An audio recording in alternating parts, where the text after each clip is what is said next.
Hello दोस्तों, स्वागत है आपका आपके यूट्यूब चैनल स्टडी की पाठशाला में। जैसा कि आप जानते हैं कि डेली हिंदी व्याकरण के नाम से सीरीज चल रही है। ध्यान रखिएगा, आज है शनिवार। शनिवार के दिन आप इस क्लास में आपको रिवीजन करवाया जाएगा। रिवीजन किसका? विलोम शब्द का।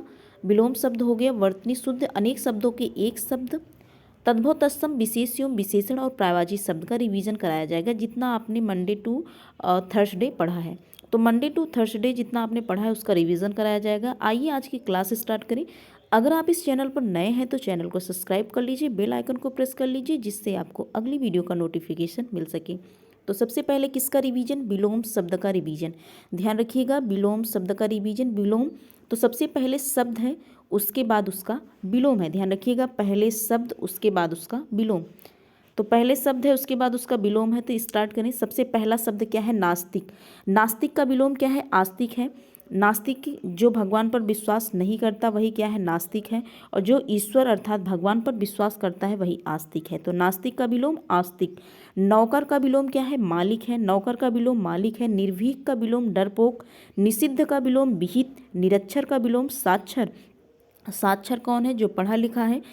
निष्काम। निष्काम का विलोम क्या है? साकाम।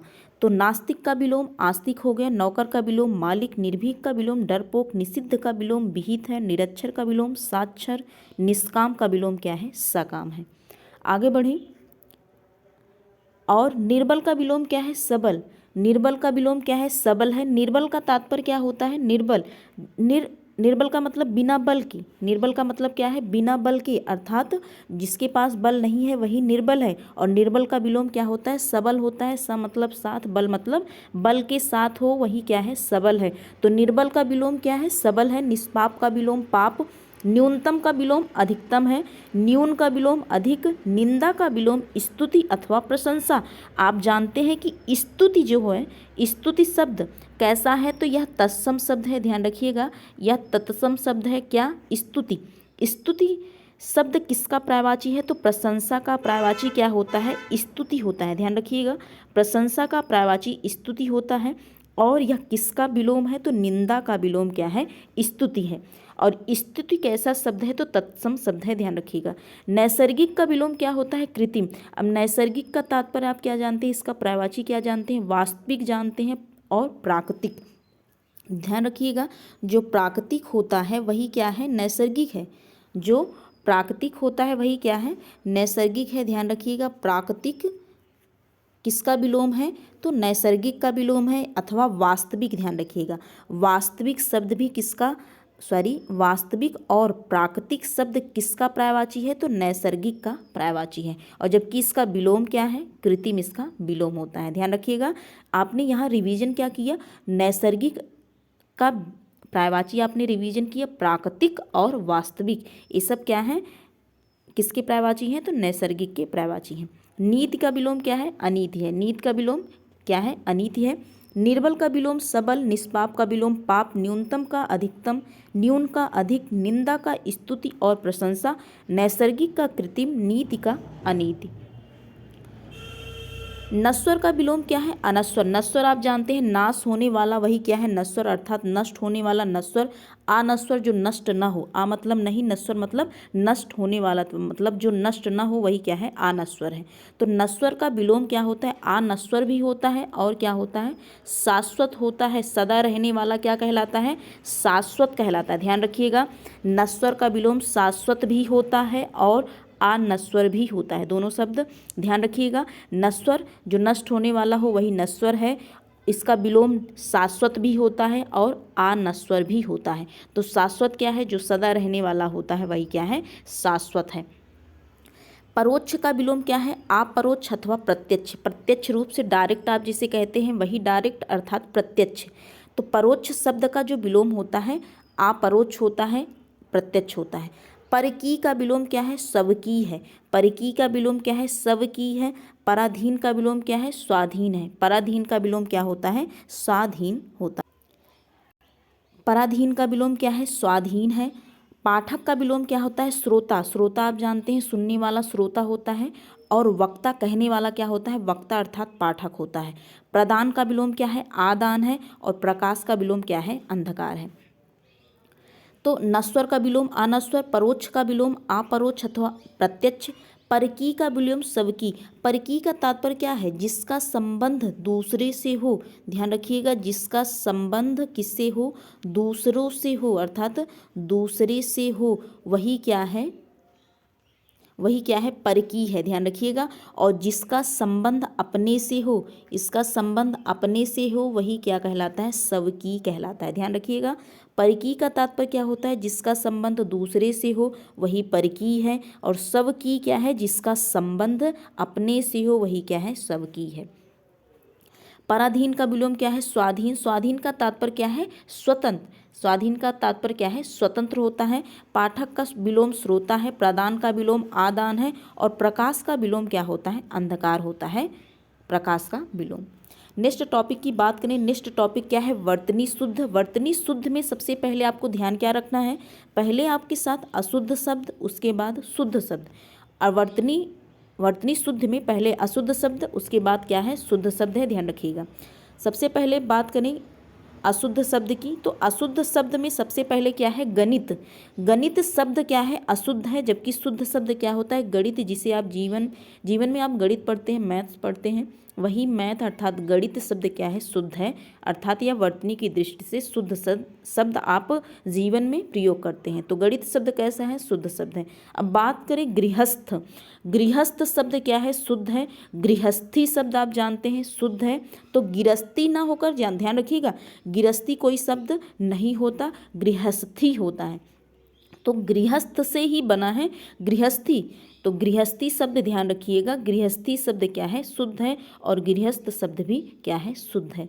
गृहीत ना होकर क्या होता है? ग्रहीत होता है। तो ग्रहीत शब्द ध्यान रखिएगा शुद्ध होता है। ग्रहीत शब्द क्या है? शुद्ध है।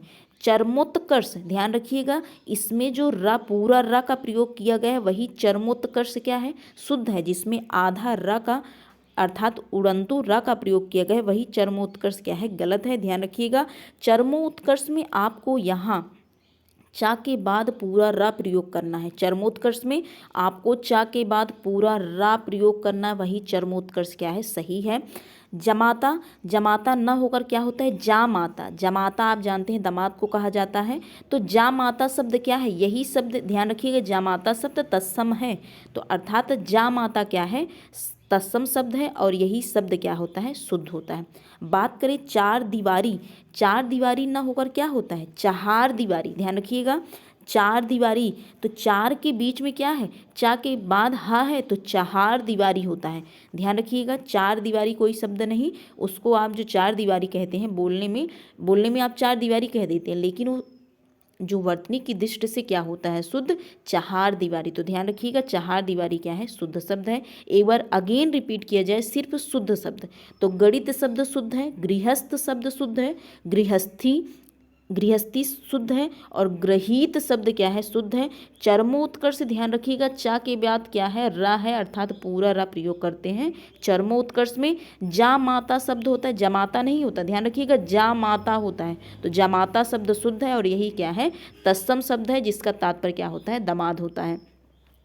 चार दीवारी शब्द क्या है? शुद्ध है। आगे बढ़े, अगला शब्द क्या है? जागृत। ध्यान रखिएगा, जागृत शब्द क्या है? जागृत शब्द क्या है? शुद्ध है। ज्येष्ठ शब्द क्या है? शुद्ध है। ज्योत्सना, ज्योत्सना शब्द भी क्या है? शुद्ध है। यहाँ ध्यान रखिएगा, आधा ता और आधा सा का प्रयोग किया गया है, तो यह ए ज्योत्सना क्या है? सही शुद्ध है।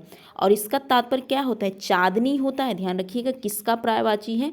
तो चांदनी का पर्यायवाची ज्योत्सना होता है, आपको ध्यान रखना है। और लिखा कैसे जाता है आप ध्यान दे लीजिए कि ज्योत्सना ऐसे ही लिखा जाता है, अर्थात यह वर्तनी की दृष्टि से शुद्ध है। त्याज्य शब्द, त्याज्य शब्द ध्यान रखिए, त्यागने योग्य जो हो वही क्या है? त्याज्य है। तो आधा ता और पूरा या और आधा जा का प्रयोग किया जाता है। तो ध्यान रखिएगा, त्याज्य, त्याज नहीं होता, त्याज शब्द अशुद्ध है, जबकि त्याज्य लास्ट में या का उच्चारण होना चाहिए। त्याज्य, त्याज्य शब्द शुद्ध है। जगत जननी, जगत जननी शब्द क्या है? अशुद्ध है, जबकि क्या होता है? जग जननी। तो जग जननी क्या है? शुद्ध शब्द है। अगला शब्द क्या है? जगधात्री। जगधात्री शब्द क्या है? अशुद्ध है। ध्यान रखिएगा, जगत धात्री, इसमें आधा दा भी रहता है, आप जो जगधात्री कहते हैं, जगधात्री नहीं जगतधात्री। तो जग किसका पर्यायवाची, ध्यान रखिएगा, जग किसका, तो जगत का ही पर्यायवाची अर्थात संसार का पर्यायवाची जग होता है। तो यहाँ ये क्या है, जगतधात्री। तो यहाँ आधा द का प्रयोग किया गया है। जगतधात्री शब्द क्या है, शुद्ध है। अब बात करें जागृति, जागृति शब्द ध्यान रखिएगा शुद्ध है। ये क्या लिखा गया है, जागृत लिखा गया है, जागृत ए है और ये जागृति है, ध्यान रखिएगा। यहाँ जो सबसे पहले आपको डिस्कस किया जा रहा है यह जागृत है, ये जागृत शब्द अशुद्ध होता है, जबकि इसका शुद्ध शब्द क्या है, जागृत। जागृत यहाँ इसका शुद्ध शब्द है। और नीचे आप लास्ट में क्या देख रहे हैं कि यह जागृति है, ध्यान रखिएगा। इसमें छोटी ई की मात्रा नहीं है और इसमें छोटी ई की मात्रा लगकर ही यह शब्द क्या हो गया, जागृति हो गया। जागृति शब्द क्या है, शुद्ध है। ये दोनों कन्फ्यूजन आप दूर कर लीजिए कि यह अगर मान लीजिए आ जाए आपको जागृत आ गया, यह शुद्ध है कि अशुद्ध, तो यह शब्द क्या है, अशुद्ध है, जबकि इसका शुद्ध शब्द क्या होता है, जागृत होता है, जागृत होता है।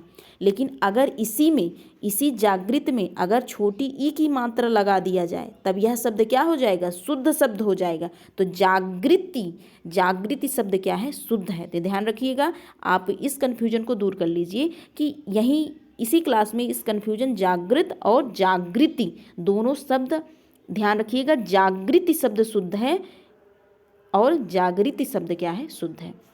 जागृत शब्द शुद्ध है, ज्येष्ठ शब्द क्या है, शुद्ध है। ज्योत्सना हो गया, त्याज्य हो गया, जगजननी, जगतधात्री और जागृति। आगे बढ़ें, जो अगला शब्द क्या है, तालाब। आप जानते हैं तालाब जिसमें भैंस भी अर्थात भैंस नहा उसमें जाती हैं, भैंस भी, और हो गया मनुष्य भी जाते हैं नहाने के लिए। वही तालाब शब्द क्या है, शुद्ध है। त्याज्य शब्द शुद्ध है। तत्व शब्द आप ध्यान रखिएगा, आपने साइंस से रिलेट किया था, वहाँ तत्व जो आप एलिमेंट लिखते हैं वही तत्व क्या है, शुद्ध है। और तत्कालिक ना होकर क्या होता है, तात्कालिक, ध्यान रखिएगा। तात्कालिक शब्द क्या है, शुद्ध है। और त्रिकाल शब्द, त्रिकाल में आप जानते हैं त्रिशूल वाला त्रि रहता है, तो त्रिकाल, त्रिकालदर्शी आप सुने होंगे, तो वहीं से त्रिकालदर्शी आपने रिलेट किया था कि यह त्रिकालदर्शी में जो त्रिकाल रहता है वही त्रिकाल क्या है, शुद्ध है। बात करें तलाशी की, तलाशी शब्द आपने कैसे रिलेट किया था, तो आपने बचपन में जब आपका सामान कोई, आप स्कूल जाया करते थे तो आपकी क्लास में अगर आपका सामान गुम हो जाता है तो क्या आप सर से बताते हैं, तो सर क्या करते हैं, सबका बैग चेक करवाते हैं और उसी चेक को क्या कहते हैं, हिंदी में तलाशी कहते हैं। तो वही तलाशी शब्द वहीं से रिलेट करिए कि उस तलाशी शब्द जो है वही तलाशी शब्द, अर्थात उसमें आप तालुसा का प्रयोग करते हैं, उस तलाशी में आप तालु शब्द का प्रयोग करते हैं, वही तलाशी शब्द क्या है, शुद्ध है। बात करें त्रिगुण, त्रिगुण, तो गुण शब्द आप जानते हैं, गुण का मतलब क्या होता है, विशेषता, तो वही गुण जिसमें त्रिगुण, त्रिगुण है वही शब्द क्या है, शुद्ध है। तिलांजलि, त्रिलांजलि शब्द क्या है, शुद्ध है, ध्यान रखिएगा। तिलांजलि कोई शब्द नहीं, अर्थात त्रिलांजलि शब्द क्या है, शुद्ध है। आगे बात करें, आगे जो है अगला जो नेक्स्ट टॉपिक क्या है, अनेक शब्दों के एक शब्द। अनेक शब्दों के एक शब्द बात करें, अर्थात जिसे आप वाक्यांश के लिए एक शब्द के नाम से भी जानते हैं, ध्यान रखिएगा। वाक्यांश के लिए एक शब्द हो गए अथवा अनेक शब्दों के एक शब्द। तो सबसे पहला क्या है, कंजूस। कंजूस शब्द का तात्पर्य अगर जाने तो जो धन का भोग या व्यय ना करे, अर्थात खर्च ना करे। कोई व्यक्ति है अगर वह धन का खर्च नहीं कर रहा है तो व्यक्ति क्या है, कंजूस है, अर्थात उसे कंजूस एक शब्द में कहा जाएगा। बात करें मितव्ययी, ध्यान रखिएगा। मितव्ययी का जो तात्पर्य क्या है, मितव्ययी जो कम खर्च करता हो, अर्थात उसे क्या कहते हैं, मितव्ययी कहते हैं। व्यय का तात्पर्य क्या होता है, खर्च से होता है, ध्यान रखिएगा। व्यय का तात्पर्य क्या होता है, खर्च होता है। व्यय का तात्पर्य क्या है, खर्च से है, तो जो कम खर्च करे वही क्या है, मितव्ययी है। कूटनीति क्या है, राजनीतिज्ञों एवं राजदूतों की कला, जो राजनीतिज्ञों एवं राजदूतों की कला है वही कूटनीति है। खग्रास की बात करें, क्या है, ऐसा पूर्व ग्रहण जिसमें सूर्य या चंद्र का पूरा बिंब क्या हो जिसमें खग्रास क्या है, ऐसा पूर्ण ग्रहण जिसमें सूर्य या चंद्र, सूर्य और चंद्रमा का पूरा बिंब अर्थात प्रतिबिंब ढक जाए, वही क्या है, खग्रास है। खेचर और नभचर क्या है? खेचर अथवा नभचर, नभ किसका पर्यायवाची है? तो आकाश का पर्यायवाची है। आप जानते हैं आकाश का पर्यायवाची क्या होता है? नभ होता है, गगन होता है। तो ये सब किसके पर्यायवाची हैं? तो आकाश की पर्यायवाची हैं। तो जो आकाश में चलता हो वही क्या कहलाएगा? नभचर कहलाएगा और खेचर कहलाएगा। चर का तात्पर्य क्या होता है? चर विचरण से है, तो जो आकाश में विचरण करे वही क्या कहलाएगा? नभचर कहलाएगा। खंडहर की बात करें, खंडहर का तात्पर्य क्या है? जो भवन गिर गया हो उसे क्या कहेंगे? खंडहर कहेंगे। गगनचुंबी, आकाश को चूमने वाला। गगन का तात्पर्य किससे है? आकाश का पर्यायवाची क्या होता है? गगन होता है, अर्थात आकाश को चूमने वाला क्या कहलाता है? गगनचुंबी कहलाता है। बात करें गोधूल की, गोधूल शब्द, तो गोधूल शब्द का तात्पर्य क्या है? संध्या काल जब गायें चर कर लौटती हैं, अथवा संध्या और रात के बीच का समय। संध्या और रात के बीच का समय क्या है? गोधूल ही है। और संध्या अथवा जब गायें चर कर लौटती हैं, संध्या काल जब गायें चर कर लौटती हैं वही क्या कहलाता है? गोधूल कहलाता है। बात करें जो अगला शब्द क्या है? इंद्रियातीत। इंद्रियातीत का तात्पर्य क्या है? जो इंद्रियों के ज्ञान से परे हो। ध्यान रखिएगा, जो इंद्रियों के ज्ञान से परे हो वही इंद्रियातीत है। गृहस्थ क्या है? गृह बसाकर रहने वाला क्या कहलाता है? गृहस्थ कहलाता है। अभी आपने देखा कि यही शब्द क्या था? शुद्ध था। आप यहाँ क्या कर रहे हैं? अनेक शब्दों के एक शब्द में गृहस्थ शब्द पढ़ रहे हैं, और आपके साथ डिस्कस किया गया था कि गृहस्थ शब्द ही क्या होता है? शुद्ध होता है। अर्थात गृह बसाकर रहने वाले को क्या कहा जाता है एक शब्द में? तो गृहस्थ कहा जाता है। बात करें गजगामिनी, तो गजगामिनी क्या है? हाथी के समान मंद गति से चलने वाली स्त्री। हाथी के समान मंद गति से चलने वाली स्त्री क्या कहलाती है? गजगामिनी कहलाती है। गज का तात्पर्य क्या होता है? हाथी से होता है, ध्यान रखिएगा। गज का तात्पर्य क्या है? हाथी होता है। तो वही हाथी के समान मंद गति से चलने वाली स्त्री क्या कहलाती हैं? गजगामिनी कहलाती हैं। बात करें गंगे की, गंगा का पुत्र क्या है? गंगे है। गंगा का पुत्र क्या है? गंगे है।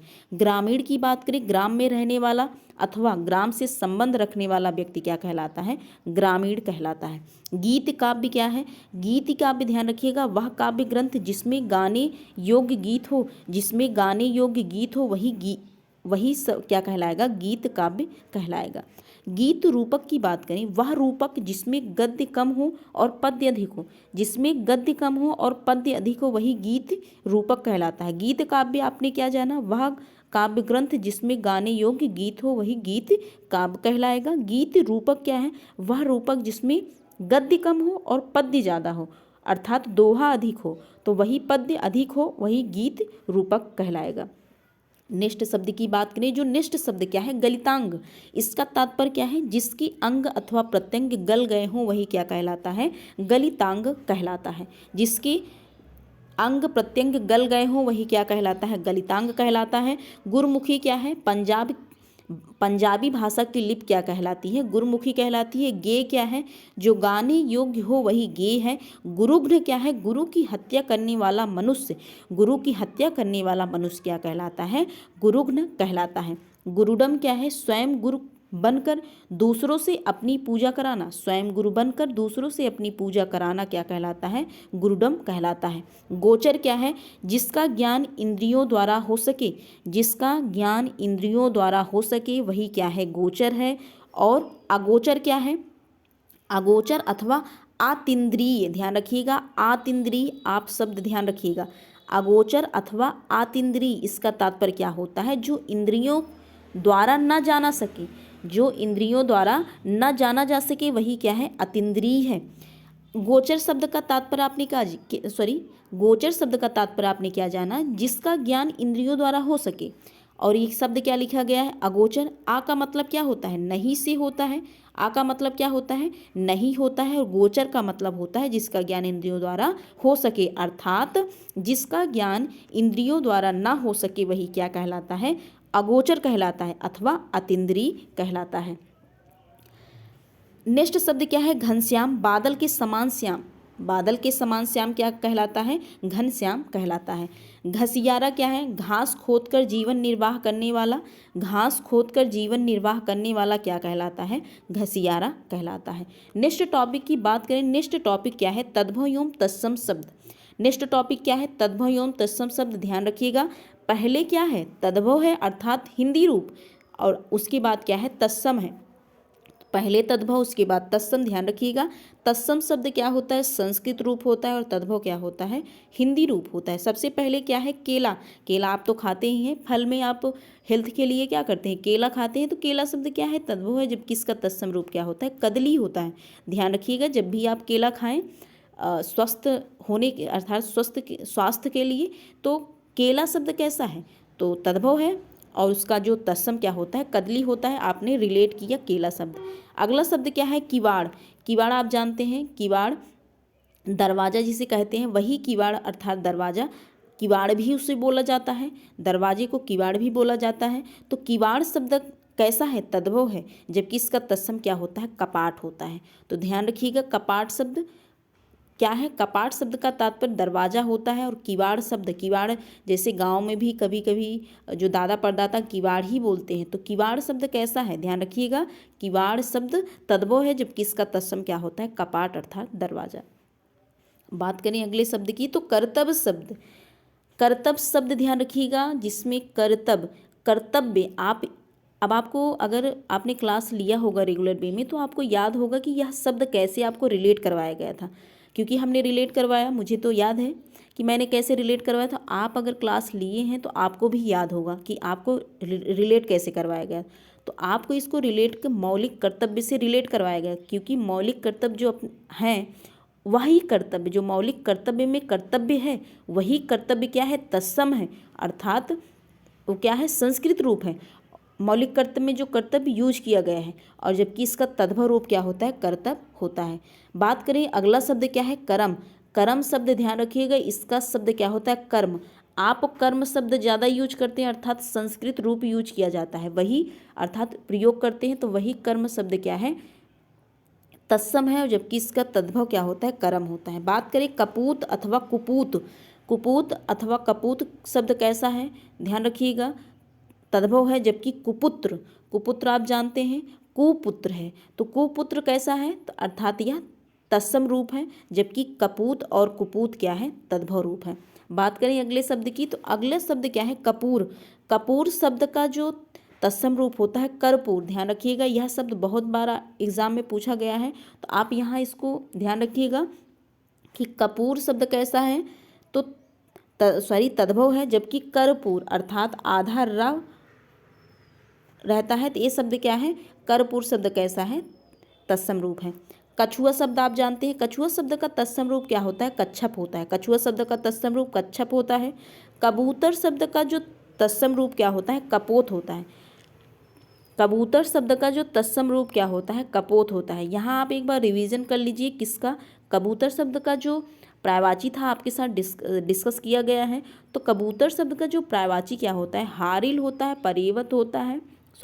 परावत होता है, परेवा होता है, हारिल होता है, रक्तलोचन, ये सब किसके पर्यायवाची हैं, तो कबूतर के पर्यायवाची हैं। आपने यहाँ कबूतर का पर्यायवाची भी रिवीजन किया है, एक बार आप अगेन रिपीट कर लीजिएगा। अब बात करें किसन शब्द किसका तद्भव रूप है, तो कृष्ण का।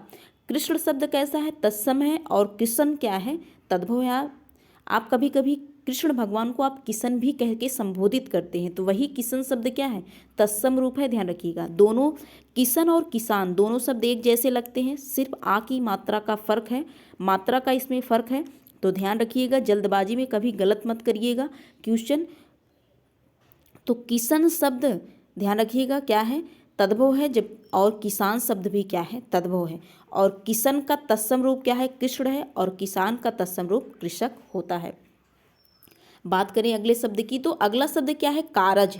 कारज का शब्द कैसा है, तद्भव है, जबकि इसका तत्सम रूप क्या होता है, कार्य होता है। कारज शब्द का तत्सम रूप क्या है, कार्य है। कान शब्द का तत्सम रूप कर्ण, अर्थात कर्ण कैसा है, तत्सम रूप है। किसका तत्सम रूप है, तो कान का तत्सम रूप क्या है, कर्ण है, अर्थात कान क्या हुआ, तद्भव हुआ। काठ शब्द की बात करें, काठ शब्द का तत्सम रूप क्या है, काष्ठ है। इसका तात्पर्य क्या जानते हैं, लकड़ी जानते हैं। ध्यान रखिएगा, लकड़ी शब्द क्या है, इसका अर्थ होता है। तो काष्ठ क्या है, काष्ठ ध्यान रखिए, काठ की, तो काठ कैसा है, तत्सम रूप है, काष्ठ कैसा है? तत्सम रूप है और काठ क्या है? तद्भव रूप है। बात करें कुटुंब, कुटुंब शब्द का जो तत्सम रूप क्या होता है? कुटुंब होता है। ध्यान रखिएगा इसमें कुटुंब, कुटुंब शब्द क्या है? तत्सम रूप है और जबकि कुटुंब क्या है? इसका तद्भव रूप है।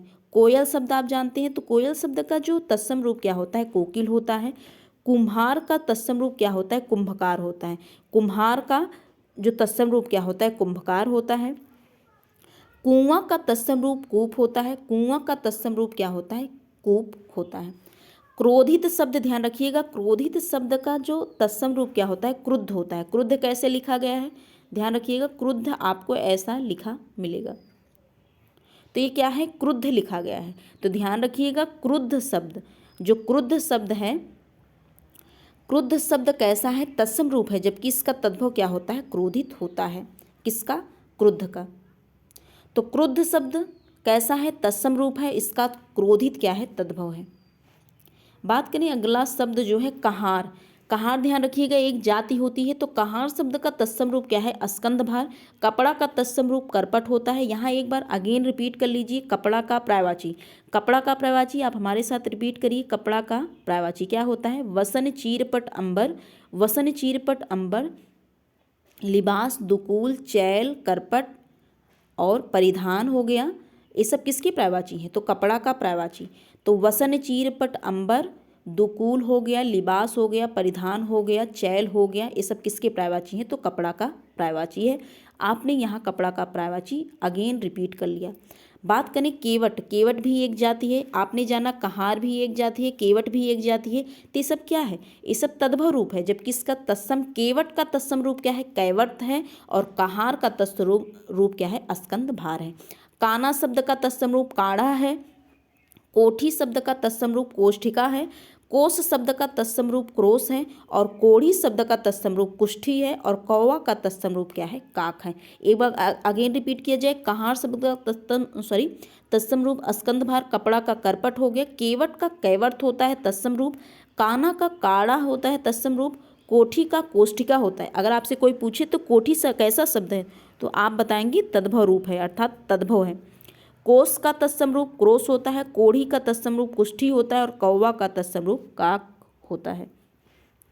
बात करें नेक्स्ट टॉपिक की, तो ध्यान रखिएगा नेक्स्ट टॉपिक शुरू करने से पहले आपको बता दें कि क्लास लंबी होगी, क्योंकि ओवरऑल रिवीजन रहता है। रिवीजन अगर आप नहीं करेंगे तो आपको रिवीजन भी करना है। आप पढ़ते ही नहीं हैं,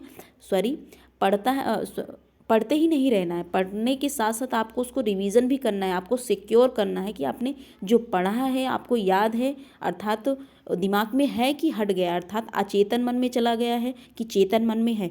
रिवीजन करने से होता है कि जो आपके अचेतन मन में गया है वो आपके चेतन मन में, अर्थात करंट के दिमाग में तुरंत आ जाएगा। इसीलिए आपको रिवीजन कराया जाता है हर सैटरडे। तो ध्यान रखिएगा, थोड़ी क्लास लंबी होगी। अगर आपने वीडियो शुरू किया है तो अंत तक जरूर देखिएगा। शुरू करें नेक्स्ट टॉपिक। तो नेक्स्ट टॉपिक क्या है? विशेष एवं विशेषण। नेक्स्ट टॉपिक क्या है? विशेष एवं विशेषण। सबसे पहले क्या है? विशेष है, उसके बाद विशेषण है। पहले विशेष है, उसके बाद क्या है? विशेषण है। विशेष की बात करें, आक्रमण। आक्रमण शब्द कैसा है? विशेष है अर्थात संज्ञा है, इसका विशेषण क्या होता है? आक्रांत होता है। आधार शब्द का विशेषण आधारित होता है अथवा आदृत होता है। तो आधार शब्द कैसा है? मैथ में आप क्या करते हैं? मैथ में जब फार्मूला आप लगाते हैं किसका, तो इसका जो ए क्या होता है? आधार होता है, यही आधार। ए क्या होता है? लंब होता है और ये क्या होता है? कर्ण होता है। तो इसमें जो आधार प्रयोग किया जाता है, ध्यान रखिएगा, ये क्या है? संज्ञा है। आधार शब्द कैसा है? संज्ञा है। तो यही आधार आप यहाँ से रिलेट कर लीजिए मैथ से। तो आधार शब्द कैसा है? संज्ञा है अर्थात विशेष है, जबकि इसका विशेषण क्या है? आधारित है और आधृत है। नेक्स्ट शब्द की बात करें, आश्रय शब्द। आश्रय शब्द कैसा है? संज्ञा है, जबकि इसका विशेषण क्या होता है? आश्रित होता है। आकर्षण शब्द क्या है? विशेषण है और इसका आकर्षण शब्द कैसा है? विशेष है, जबकि इसका विशेषण क्या है? आकृष्ट है। इच्छा शब्द का विशेषण ऐच्छिक अथवा इष्ट होता है। इतिहास शब्द का विशेषण क्या होता है? ऐतिहासिक होता है। ऐतिहासिक शब्द जब विशेषण हुआ तो इसका विशेष क्या होगा? इतिहास होगा। ईर्ष्या शब्द, ईर्ष्या शब्द का विशेषण क्या है? ईर्ष्यालु है। तो ईर्ष्यालु शब्द जब विशेषण हुआ तो इसका विशेष क्या है? ईर्ष्या है। ईसा शब्द का विशेषण क्या है? ईस्वी है। जब ईस्वी शब्द विशेषण हुआ तो इसका जो विशेष है क्या होगा? ईसा होगा। बात करें अगले शब्द की तो अगला शब्द क्या है? अगला शब्द है उपेक्षा। उपेक्षा शब्द विशेष है तो इसका विशेषण क्या है? उपेक्षित है। उत्तेजना शब्द विशेष है तो इसका विशेषण क्या है? उत्तेजित है। उत्साह शब्द का विशेषण उत्साही। उपन्यास का विशेषण औपन्यासिक। उपासना का विशेषण उपास्य है और उपनिवेश का विशेषण औपनिवेशिक है। और उत्पीड़न का विशेषण क्या है? उत्पीड़ित है। उत्पीड़न का विशेषण क्या है? उत्पीड़ित है। एक बार अगेन रिपीट किया जाए। ईसा का ईस्वी, उपेक्षा का उपेक्षित विशेषण होता है। उत्तेजना का विशेषण उत्तेजित। उत्साह का विशेषण उत्साहित। उपन्यास का विशेषण वही उपन्यास जो आप हिंदी में रचना पढ़ते वक्त हर एक रचनाकार का उपन्यास याद करते हैं, वहीं से रिलेट करिए कि उपन्यास शब्द कैसा है? संज्ञा है, जबकि इसका विशेषण क्या है? औपन्यासिक होता है। उपासना शब्द का विशेषण आप उपासना करते हैं तो वही उपासना शब्द क्या है? विशेष्य है अर्थात संज्ञा है। इसका जो विशेषण क्या होता है? उपास्य होता है। उपनिवेश आप सुनते होंगे, इतिहास जब पढ़ते हैं तो उपनिवेश शब्द का प्रयोग होता है। वही उपनिवेश शब्द क्या है? संज्ञा है, जबकि इसका विशेषण क्या होता है? औपनिवेशिक होता है। उत्पीड़न शब्द का विशेषण क्या होता है? उत्पीड़ित होता है। अगला क्या है? अगला शब्द क्या है? उद्धरण। उद्धरण शब्द का जो विशेषण क्या होता है? उद्धृत होता है। उपकार शब्द का विशेषण उपकृत। उपज का विशेषण उपजाऊ। उपज शब्द कैसा है? तो विशेष है अर्थात संज्ञा है। उपदेश शब्द का विशेषण उपदेशक होता है। उपयोग का उपयोगी। उपवन का जो विशेषण क्या होता है? औपवनिक होता है। ध्यान रखिएगा, उपवन शब्द का विशेषण क्या है? औपवनिक है। उत्तीर्ण का विशेषण क्या है? उत्तीर्णित है। उल्लास शब्द का विशेषण क्या है? उल्लसित है। तो एक बार अगेन रिपीट किया जाए। उद्धरण का विशेषण उद्धृत। उपकार का विशेषण उपकृत। उपज का विशेषण उपजाऊ। उपदेश का विशेषण उपदेशक है। उपयोग का विशेषण उपयोगी। उपवन का विशेषण औपवनिक। उत्तीर्ण का विशेषण उत्तीर्णित। उल्लास का विशेषण क्या है? उल्लसित है। नेक्स्ट टॉपिक की बात करें तो नेक्स्ट टॉपिक क्या है? पर्यायवाची शब्द। तो पर्यायवाची शब्द फटाफट रिवीजन करें। पर्यायवाची शब्द में सबसे पहले क्या है? चतुर। तो चतुर शब्द का पर्यायवाची रिवीजन करें तो सबसे पहले क्या है? प्रवीण। प्रवीण आप जानते हैं जो व्यक्ति चतुर होता है क्या होता है? जो व्यक्ति चतुर शब्द सुनने के बाद आपके दिमाग में क्या चलता है? कि यह व्यक्ति चतुर है, अर्थात यह व्यक्ति क्या है? होशियार है, अर्थात यह व्यक्ति क्या है? कुशल है, अथवा यह व्यक्ति उस कार्य में निपुण है। जो व्यक्ति चतुर है इसका मतलब हुआ क्या? कि वह व्यक्ति उस कार्य में निपुण है। तो निपुण शब्द भी कैसा है? तो चतुर का पर्यायवाची है। और क्या लगता है सुनने के बाद? कि यह व्यक्ति उस कार्य में क्या है? दक्ष भी हो सकता है। अगर वह व्यक्ति उस कार्य में, कोई व्यक्ति है, मान लीजिए वह व्यक्ति है कोई कार्य कर रहा है तो उस कार्य में क्या है? वह व्यक्ति अगर निपुण है तो उसके साथ साथ वह दक्ष भी होगा, अर्थात अगर दक्ष है तो वह विज्ञ भी होगा। विज्ञ का तात्पर्य विद्वान से भी होता है, ध्यान रखिएगा, विद्वान। तो यह शब्द जो विज्ञ है, यह विज्ञ शब्द विद्वान का भी पर्यायवाची है। बुद्धिमान, तो ध्यान रखिएगा विज्ञ शब्द का जो पर्यायवाची विद्वान भी होता है। अब अगर वह व्यक्ति चतुर है, दिमाग में एक बार बैठाइए, अगर चतुर शब्द आप सुन रहे हैं तो इसका मतलब क्या है? चतुर शब्द है तो चतुर अगर होगा तो अर्थात वह बुद्धिमान होगा। तो बुद्धिमान अर्थात वह विज्ञ होगा। बुद्धिमान है तो अर्थात वह विज्ञ होगा, अथवा विद्वान भी हो सकता है। तो चतुर है अर्थात वह होशियार भी हो सकता है। होशियार है तो इसका मतलब क्या हो गया? कुशल भी है।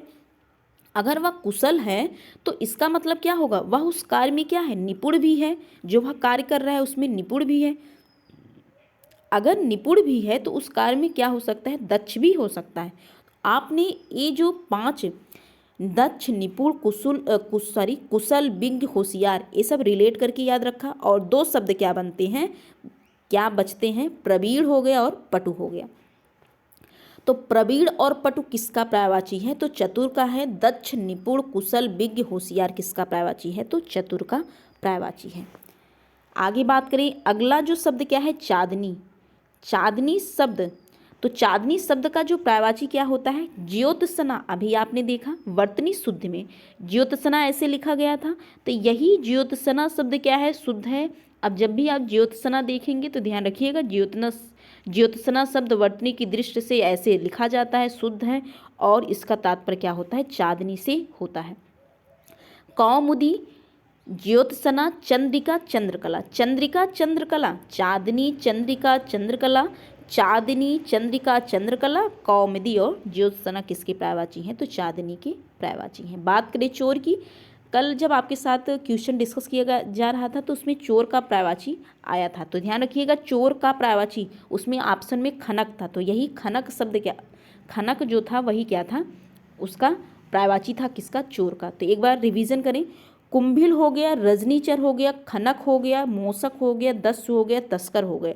तो तस्कर, दस्यु, मोसक, खनक, रजनीचर, कुंभिल किसका पर्यायवाची है? तो चोर का पर्यायवाची है।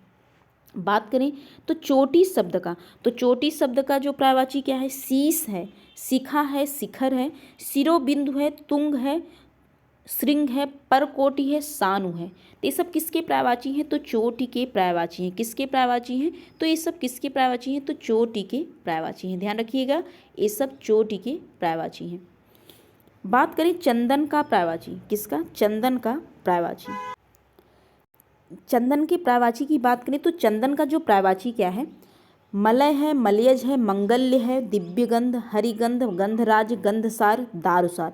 तो सबसे पहले आपको ध्यान क्या रखना है? 3 शब्द माँ से स्टार्ट हो रहे हैं, तो चंदन का पर्यायवाची। किसका पर्यायवाची? तो चंदन का पर्यायवाची। आप किसका याद कर रहे हैं? तो चंदन का पर्यायवाची। तो 3 शब्द माँ से स्टार्ट क्या है? मलय है, मलयज है, मंगल्य है। मलय, मलयज, मंगल्य किसका पर्यायवाची? तो चंदन का पर्यायवाची। अब बात करें गंध, गंध, गंध, गंध, तो कैसे गंध है? इन सब के शब्द में क्या है? गंध है। तो दिव्यगंध, हरिगंध, दिव्यगंध, हरिगंध, गंधराज, गंधसार, दिव्यगंध, हरिगंध, गंधराज, गंधसार और दारुसार किसका पर्यायवाची है? तो चंदन का पर्यायवाची है। बात करें जगत का पर्यायवाची, जगत का पर्यायवाची क्या होता है? भव होता है भुवन, विश्व, संसार, लोक, जग, दुनिया, मृतलोक। भव भुवन, भव भुवन हो गया, विश्व हो गया, विश्व आप जानते हैं, संसार भी आप जानते हैं, लोक हो गया, जग हो गया, जग मतलब जगत अर्थात संसार, दुनिया, मृतलोक किसका पर्यायवाची है? तो जगत का पर्यायवाची है। बात करें जानकी, जानकी का, जानकी शब्द सुनने के बाद क्या लगता है? सीता, तो वही सीता का ही पर्यायवाची क्या होता है? जानकी होता है। वैदेही हो गया, जनक सुता, क्योंकि सुता का तात्पर्य क्या है? पुत्री से है, ध्यान रखिएगा। जनक की पुत्री कौन है? सीता जी हैं, इसीलिए इनको जनक सुता कहा गया। जनक तनया, तनया का तात्पर्य क्या होता है? पुत्री होता है। यहाँ आपने जाना पुत्री शब्द का भी पर्यायवाची, पुत्री शब्द का पर्यायवाची क्या? सुता जाना और तनया जाना। तो पुत्री शब्द का जो पर्यायवाची सुता और तनया है, तो जनक सुता, जनक सुता क्यों कहा जाता है? क्योंकि ये जनक की पुत्री है इसलिए जनक सुता, और इसीलिए इनको जनक तनया भी कहा जाता है। किसको? जानकी को। आप ध्यान रखना कि वैदेही शब्द भी किसका पर्यायवाची है? तो जानकी का पर्यायवाची है। बात करें लास्ट शब्द क्या है? जीव, तो लास्ट शब्द क्या है? जीव शब्द है, यही आपका इसमें लास्ट है, किसमें? पर्यायवाची शब्द में। तो जीव शब्द का पर्यायवाची क्या है? जिह्वा है, रसना है, रसज्ञ है, चंचला है। तो जिह्वा हो गया, रसना हो गया, रसज्ञ हो गया, चंचला। यहाँ एक डाउट क्लियर कर लीजिए कि यह चंचला शब्द जीभ का भी पर्यायवाची होता है और किसका? विद्युत का भी पर्यायवाची होता है। ध्यान रखिएगा, विद्युत का भी पर्यायवाची क्या होता है? चंचला होता है, और जीभ का भी पर्यायवाची चंचला होता है। विद्युत का एक बार अगेन रिपीट करिए। दामनी हो गया, सौदामनी, विद्युत, बीजुरी, बिजली, क्षण प्रभा, ये सब किसकी पर्यायवाची हैं? तो विद्युत अर्थात बिजली के पर्यायवाची होते हैं, और चंचला भी क्या है? विद्युत का पर्यायवाची है। तो जीभ का पर्यायवाची क्या है? जीवा है, रसना है, रसज्ञ है, चंचला। तो ध्यान रखिएगा चंचला शब्द जीभ का भी पर्यायवाची है, और किसका पर्यायवाची? विद्युत अर्थात बिजली का भी पर्यायवाची होता है। यहाँ आपका रिवीजन समाप्त हुआ। इस क्लास में जितना आपने ओवरऑल मंडे टू थर्सडे पढ़ा, अर्थात जो सोमवार से बृहस्पतिवार तक आपने जो पढ़ा है, यहाँ रिवीजन समाप्त हुआ। तो मिलते हैं नेक्स्ट वीडियो में। अगर आपको वीडियो पसंद आए please like, share and subscribe to my channel. मिलते हैं नेक्स्ट वीडियो में। आज के लिए बस इतना ही। Thank you.